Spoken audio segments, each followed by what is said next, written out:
Halo teman-teman property owner, kembali berjumpa dengan saya Willy Steven di channel Deal with Willy. Ya, pada kesempatan kali ini saya mau bahas tentang sesuatu yang sudah sangat sering kita dengar terutama 2-3 tahun terakhir. Yes, kita pasti sudah banyak banget dan sering banget dengar yang namanya IKN ya. Sejak dicanangkan ya kurang lebih 3 tahun lalu ya oleh Presiden Joko Widodo. Nah, IKN ini terus dibangun ya, terus dikejar ya pembangunannya ya, bagaimana supaya secepatnya bisa menjadi beroperasionalnya ibu kota di ibu kota Nusantara itu. Nah, jadi kalau bicara ibu kota baru nih, kita semua berpikir dong, ya berarti nanti presiden, wakil presiden, menteri-menteri itu semuanya akan pindah. Yes ya, jadi semua pemerintah pusat ya, komponen pemerintah pusat itu semuanya akan pindah ke sana ya, bukan cuma eksekutif malah ya, bahkan termasuk legislatifnya seperti DPR ya, kemudian yudikatifnya ya seperti Mahkamah Agung, Mahkamah Konstitusi ya, itu juga ikut pindah ke ibu kota Nusantara, seharusnya seperti itu. Jadi kalau semuanya pindah ya, bagaimana dengan nasib Jakarta nantinya? Nah, ini yang akan kita bahas ya. Bagaimanapun juga kita pikir kalau semuanya pindah berarti semua ASN ya atau PNS yang berada di lembaga pemerintah pusat itu semuanya akan pindah ke Kalimantan. Jadi ada berapa? Mungkin lebih dari ratusan ribu ya, dan keluarganya ikut pindah ke IKN itu nanti ya, menempati kota baru dan tentu saja meninggalkan ibu kota saat ini yaitu Jakarta ya. Nah, jadi kalau kita lihat seperti itu, bagaimana ke depannya prospek Jakarta? Ya, ini yang akan kita bahas. Ya, tapi sebelum itu jangan lupa like dan subscribe dulu channel ini ya. Video ini share juga jika bermanfaat ya, dan jangan lupa juga aktifkan lonceng notifikasinya supaya kamu tidak ketinggalan video saya berikutnya.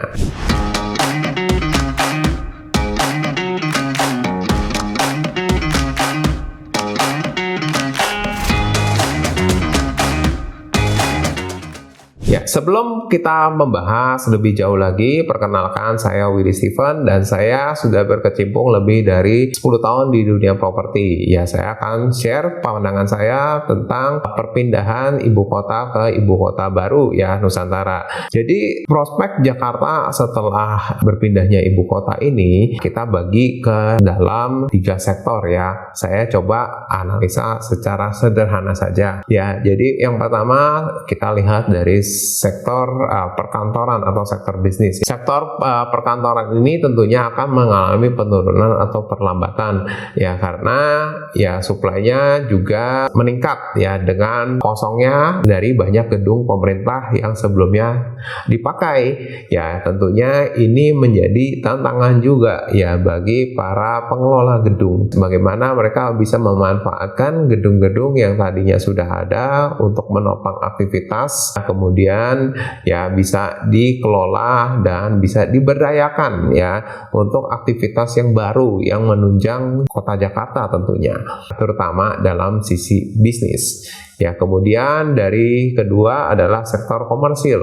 Ya, dari sektor komersil ini juga akan berdampak, tapi mungkin tidak langsung. Ya, karena kita tahu ya begitu banyak ya, ada migrasi sekitar puluhan ribu hingga ratusan ribu orang ya yang pindah ke IKN ya, sehingga tentu saja dalam jangka pendek ya ini akan mengalami penurunan juga. Nah, kemudian dari ketiga, yang ketiga itu adalah sektor hunian.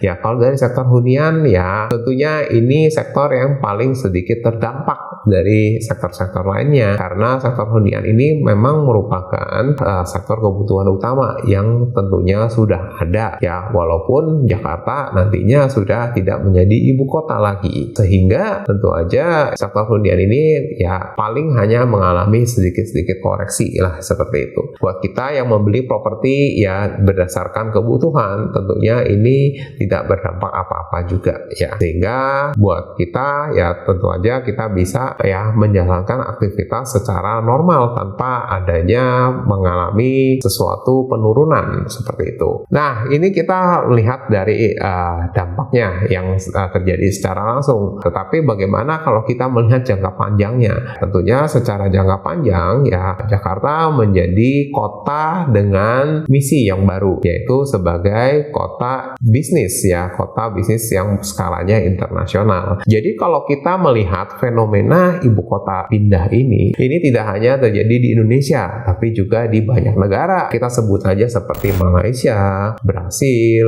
ya kemudian Myanmar, ada juga Korea Selatan, ya tentu juga Amerika Serikat pun juga sudah pernah pindah ibu kotanya. Jadi ini tentu merupakan hal yang biasa saja ya, tentunya untuk perkembangan dan perbaikan negara. Tentunya buat kita-kita yang mengalami dampak secara langsung ya, kita juga menjadi warga atau masyarakat yang hidupnya lebih efisien. Bayangkan karena kita yang tinggal di Jakarta saat ini itu fokus hanya untuk kegiatan-kegiatan ekonomi dan bisnis. Kita tidak diganggu lagi jika terjadi adanya gejolak di pemerintahan sehingga kita harus terganggu dengan adanya demonstrasi dan lainnya ya. Kemudian selain itu juga ya tentunya kita juga menjadi lebih bisa mempersiapkan diri ya untuk bisa berkompetisi, terutama ya ketika kita harus berkompetisi dengan orang dari luar. Kita semua tahu bahwa kota-kota besar biasanya itu akan menarik begitu banyak orang yang ada di negara lain untuk masuk ke dalam negara kita, terutama jika status kita adalah negara berkembang di mana masih banyak prospek-prospek bisnis yang menjanjikan yang bisa digarap di sini. Jadi sekali lagi begitu terjadinya perpindahan ibu kota nantinya secara masif ya, tentunya